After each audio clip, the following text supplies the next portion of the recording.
Reconnaître un adulte surdoué n'est pas toujours une tâche facile. Nous avons tendance à associer une réussite fulgurante avec une douance chez l'adulte. Et bon nombre d'adultes qui sont encore, je dirais, en attente d'atteindre leur potentiel, qui sont en attente d'une certaine réussite, peuvent tout à fait douter d'eux-mêmes.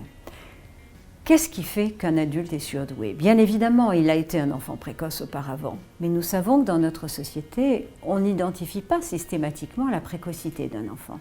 Donc nous avons des adultes qui sont tout à fait surdoués, qui ont peut-être connu un parcours scolaire chaotique, mais qui néanmoins ont un excellent potentiel et avec le bon accompagnement peuvent trouver enfin la réalisation de ce potentiel. Un adulte surdoué est un adulte qui a une pensée rapide, une pensée complexe, une pensée originale.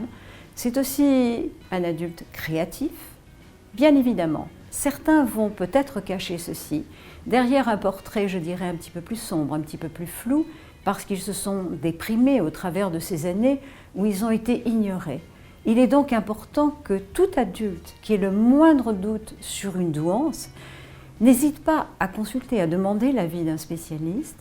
Ce n'est pas une preuve, je dirais, d'orgueil. Je me rends compte à quel point les adultes peuvent parfois hésiter.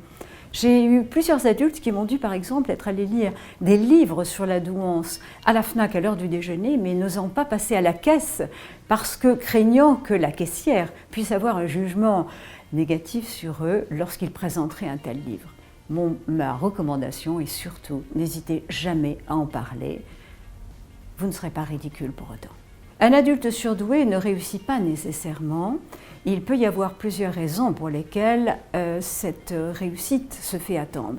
La première peut être due au fait qu'il a vécu dans un contexte dès l'enfance qui n'a pas identifié cette douance, voire même qui a refusé cette douance, qui lui a valu de nombreuses critiques.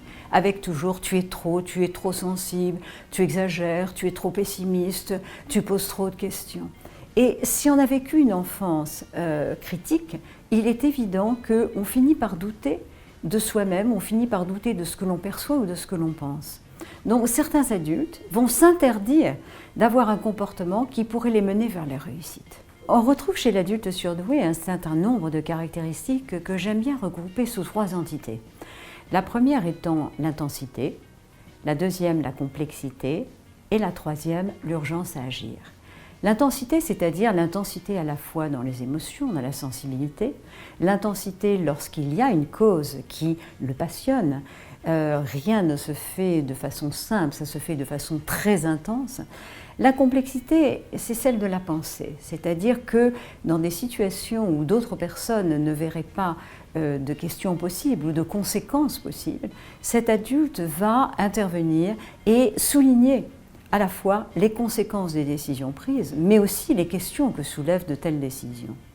L'urgence à agir vient du fait que bon nombre d'adultes surdoués ont le sentiment d'avoir une mission à accomplir dans la vie et qu'une vie n'a de sens, qu'il vit en fonction de ses valeurs et peut accomplir cette mission, c'est-à-dire contribuer à la société dans laquelle il ou elle vit et sentir que sa vie a eu un impact.